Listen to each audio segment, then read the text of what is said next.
I'd like to offer you my heartiest congratulations. What you've achieved has been recognised by your fellow citizens, and you've now been honoured by the Queen, and I've been honoured myself to give you that award on behalf of the Queen. Well done. Enjoy the day. The New Zealand Royal Honours System is steeped in history and tradition. From 1848 till 1975, we were part of the British-based system. A highlight of the 1953-54 Royal Tour of New Zealand was an investiture ceremony conducted by a young Queen Elizabeth. It's a gala day for the capital. At the Town Hall, the Queen honours 130 North Islanders. First, the Chief Justice, the Honourable Harold Barraclough, for services to law and public bodies. He rises Sir Harold Barraclough. The former commander of the New Zealand 3rd Division in the Pacific Theatre of War, equally distinguished in civil life, receives insignia of a Knight Commander of the Order of St. Michael and St. George. Until the present royal tour, these ceremonies had never before been filmed. 2,000 guests look on as Mr. Bruce Levy of Palmerston North, who has done as much as anyone in the world to make 2 blades of grass grow where one grew before, receives the accolade of knighthood. Sir Bruce Levy. The awards nowadays are presented at either Government House Wellington, the official residence of our head of state, the Queen's representative Dame Patsy Reddy, this country's 21st Governor-General, or her Auckland residence for those receiving accolades in the Upper North Island. A fully Indigenous honours system was adopted in 1996 with the introduction of the New Zealand Order of Merit. The awards are one way in which the nation can recognise the achievements of people in all walks of life for all kinds of amazing service to the nation. It recognises the achievements of people who've given a lifetime of service and devotion to duty, and for those who've worked in community service with no expectation of reward. And I think it's such a wonderful opportunity to thank people, and the fact that I can do it in person is amazing. Our highest award is still the Victoria Cross, with Corporal Willie Apiata, the latest recipient for extreme bravery in Afghanistan. The Order of New Zealand, introduced in 1987, comes next, with its ordinary membership restricted to 20 living persons.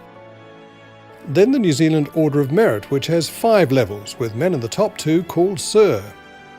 Dames and Knights Grand Companions, Dames and Knights Companions, Companions, Officers and Members, and the Queen's Service Order and Queen's Service Medal for community and public service. New Zealand's honours system also includes a series of gallantry and bravery awards.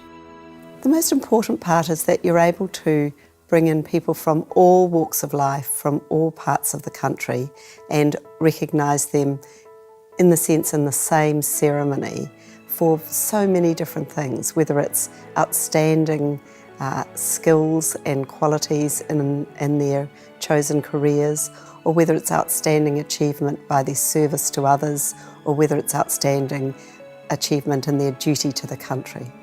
So to each and every recipient, I'd like to offer my heartiest congratulations. It's an amazing achievement and you should be very proud. The actual presentation of the awards on behalf of the Queen is one of the most important functions of Her Excellency, the Governor-General.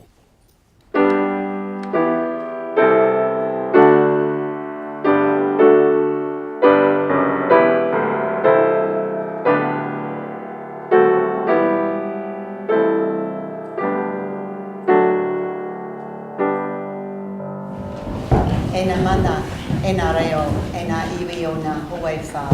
Tēnei aku mihi mahana ki a koutou. Kia ora tātou katoa. Distinguished guests, ladies and gentlemen, welcome to you all. I specifically acknowledge the Honourable Jackie Dean, Minister of the Crown, Her Excellency Florence Jean-Blanc-Griezler, Ambassador of the Republic of France, Paul McGill, Deputy National Commander of the New Zealand Fire Service, and Philip O'Shea, New Zealand Herald of Arms Extraordinary. Tēnā koutou katoa. It's a great pleasure for David and me to welcome you all to Government House for this investiture ceremony. What makes today particularly special is that it's an opportunity to acknowledge the significant contribution of a number of individuals. Today's recipients have enriched our communities and our country as a whole by their actions. Today we thank them and we celebrate the work they've done for us. As Governor-General, I have the authority and the privilege, on behalf of Her Majesty the Queen of New Zealand, to bestow the investiture for her and to confer the honours to which each recipient is entitled. Ladies and gentlemen, as each one is honoured, may I invite you to join me in thanking and congratulating them for their service to our country. Mr. Hewitt Humphrey will now summon the recipients and read a citation for each person.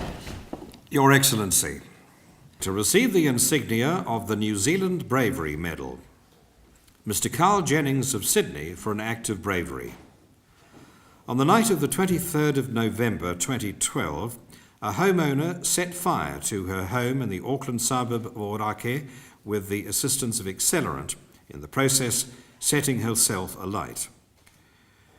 Shortly thereafter, the house was fully engulfed with fire and parts of the house were exploding and raining debris over the road. Mr. Carl Jennings was at his home when he heard an explosion and investigated, observing flames coming from his neighbour's house. Without hesitation, he immediately ran to the burning house and entered a smoke-filled garage. He then followed the victim's screams to a room further inside the house, where he located the victim badly burnt and lying on the stairs. Mr. Jennings then grabbed her arms and dragged her towards a clearer area of the house, out of immediate direct harm from the fire. He then went outside to get a breath of air and returned with two other neighbours, where they carried the badly burnt victim from inside the garage to the roadside and then assisted in providing aid to the woman until the arrival of the emergency services. Mr. Jennings risked his own safety to rescue the woman from her burning house, saving her life.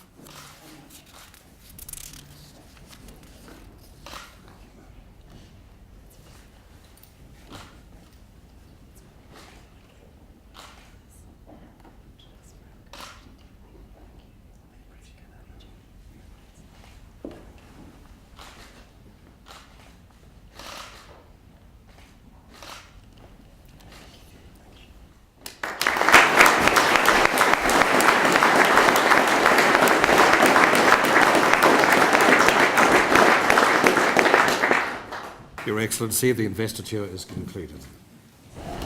An investiture ceremony is the most important event that I hold on behalf of Her Majesty the Queen of New Zealand. It's important because it allows me as Governor-General to recognise and thank an extraordinary group of people on behalf of all New Zealanders. It's important that we acknowledge and celebrate the people who make a contribution, who set an example to others by using their talents to make ours a better society. In particular, this ceremony has recognised members of the New Zealand Fire Service who have the often difficult and dangerous task of reducing the incidence and consequence of fire in our communities so that we collectively can protect what we value.